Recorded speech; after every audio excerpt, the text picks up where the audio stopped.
नमस्कार, मैं रवि राय ज्योतिष सरोवर में आप सभी का हार्दिक स्वागत करता हूं। प्रिय दर्शकों, अपनी आज की वीडियो में हम चर्चा करेंगे कर्क लग्न के राजयोग के बारे में।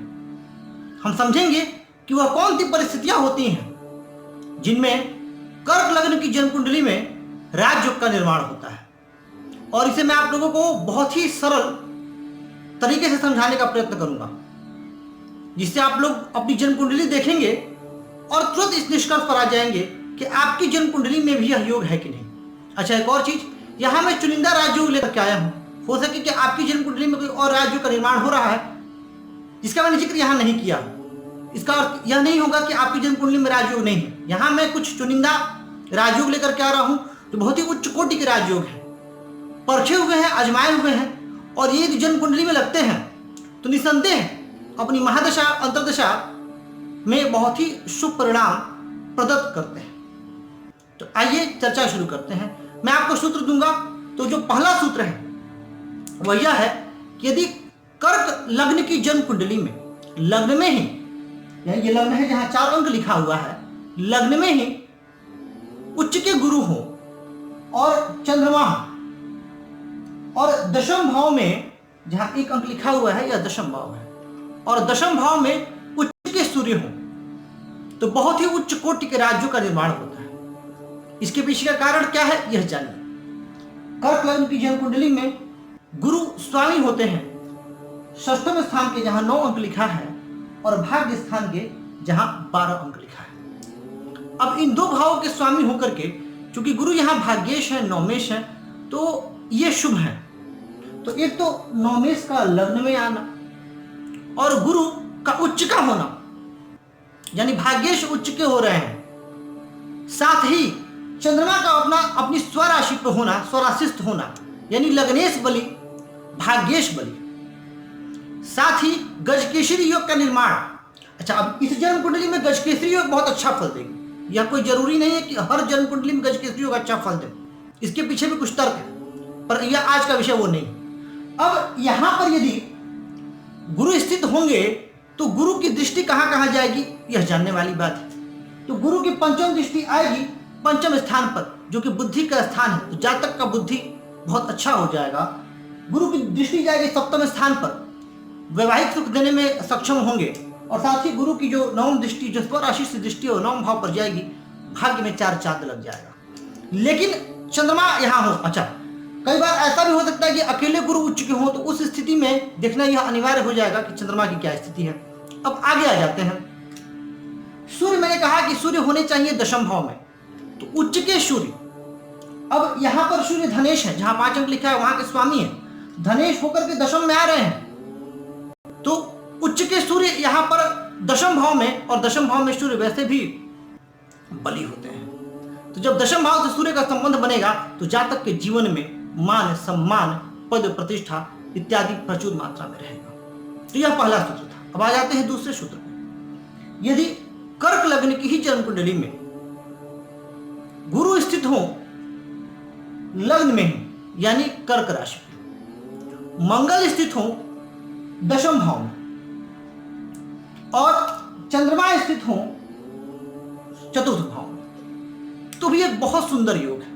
अब लग्न में गुरु का महत्व मैं आपको समझा चुका हूं। दशम भाव में मंगल स्थित होंगे तो मंगल यहां पंच महापुरुष योग, रोचक योग बना देंगे, और जातक अपने जीवन काल में अत्यंत सम्मानित होगा। इस जन्म कुंडली में 2 पंच महापुरुष योग लग जाएगा। एक लग जाएगा हंस योग गुरु की वजह से, और दूसरा लग जाएगा रोचक योग मंगल की वजह से। और इसके अतिरिक्त लग्नेश, मैंने क्या कहा, चंद्रमा यहां स्थित होने चाहिए, तो लग्नेश का संबंध किससे बन जाएगा? लग्नेश का संबंध बन जाएगा पंचमेश से, और साथ ही लग्नेश का संबंध बन जाएगा दशमेश से, जो कि मंगल और चंद्रमा की परस्पर दृष्टि संबंध होगी, और यह चंद्रमंगल योग भी होगा। यानी बहुत सारे योग का निर्माण हो जाएगा, और इसलिए यह योग श्रेष्ठ राजयोग देने में सक्षम होगा, और जातक को अपने जीवन काल में सभी सुख सुविधाओं से परिपूर्ण रखेगा। चर्चा के अगले पड़ाव पे चलते हैं, तीसरे सूत्र की तरफ। देखिए, यदि चतुर्थेश और पंचमेश में स्थान परिवर्तन हो, अब इस जन्म कुंडली में चतुर्थेश है शुक्र और पंचमेश है मंगल, यानी मंगल स्थित हो जाए यहां और शुक्र स्थित हो जाए यहां, तो यह भी एक श्रेष्ठ राजयोग देने में समर्थ है। इसी जन्म कुंडली में, कर्क लग्न की ही जन्म कुंडली में यदि नवमेश और दशमेश का स्थान परिवर्तन हो। अब नवमेश कौन? गुरु, और दशमेश मंगल, यानी गुरु स्थित हो जाए यहाँ दशम भाव में जहां 1 अंक लिखा हुआ है, और मंगल कहाँ स्थित हो जाए?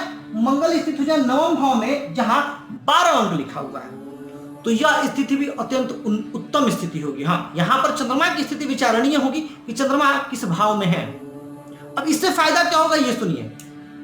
नवम भाव सर्वाधिक शुभ त्रिकोण और दशम भाव सर्वाधिक बलि केंद्र।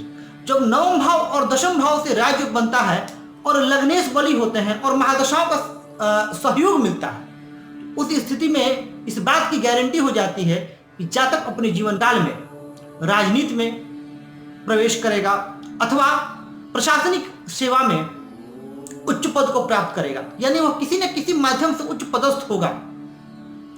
तो ये बहुत अच्छी स्थिति है।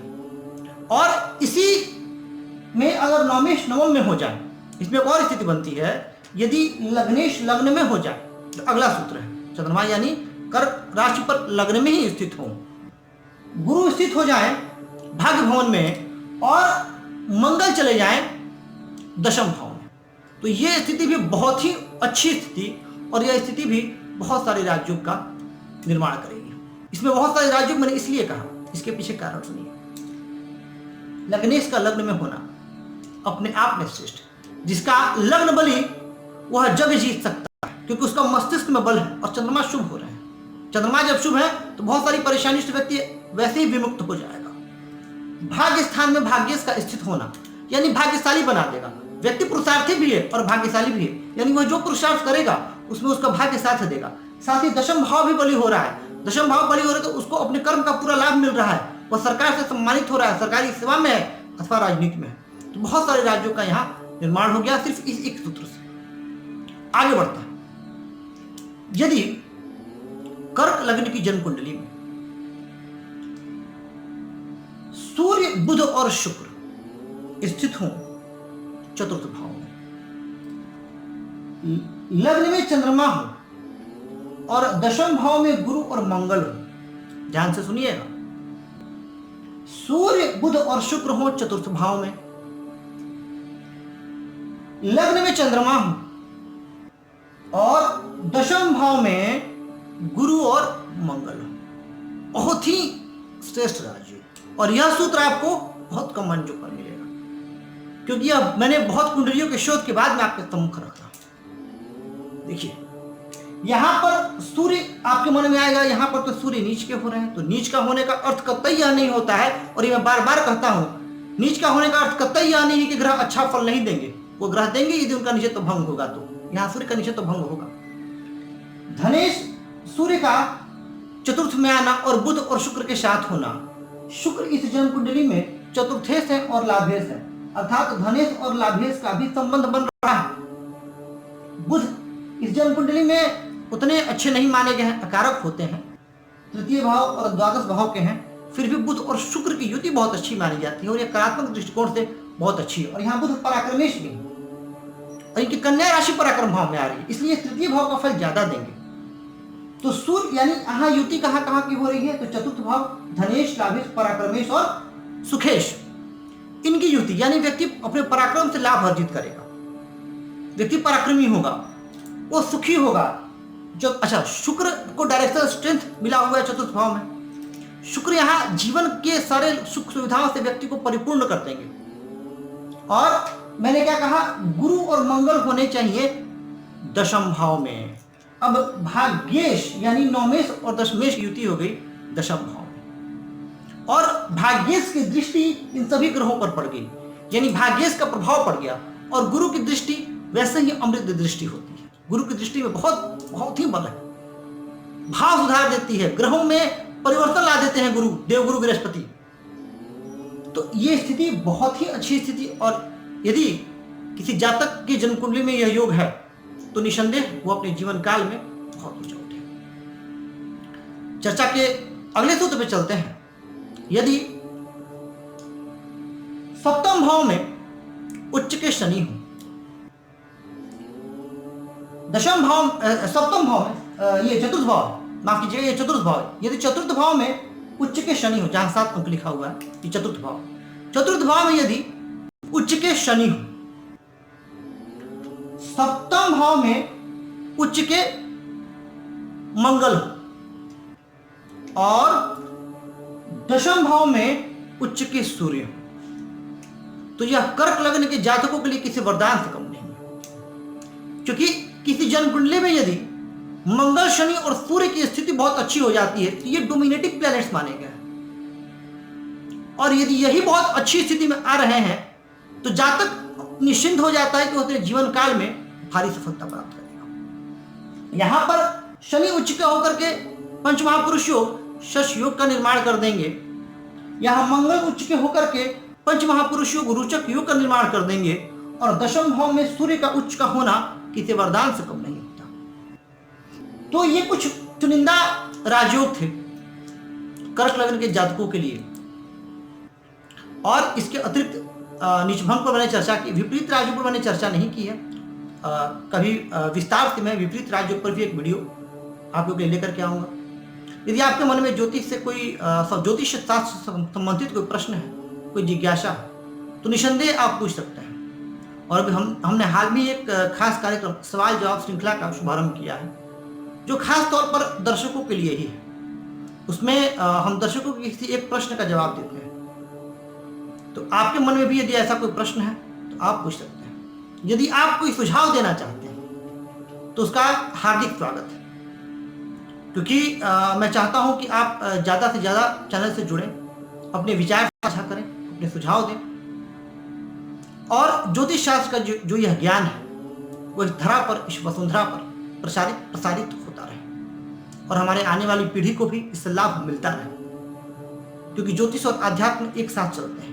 क्योंकि ज्योतिष शास्त्र में मैं उपाय जो बताता हूँ वह सब पूजा पाठ से संबंधित होते हैं, जो आपको खुद करने होते हैं। और यदि कोई व्यक्ति खुद ईश्वर का नमन करेगा, खुद ईश्वर के करीब पहुंचने की कोशिश करेगा, तो ईश्वर उसका कल्याण अवश्य करेगा। तो दर्शकों, आशा करता हूं कि आपको कार्यक्रम अत्यंत पसंद आ रहा है। चैनल को लाइक, सब्सक्राइब और शेयर करके हमें अपना प्यार देते रहें। आज के बस इतना ही। नमस्कार।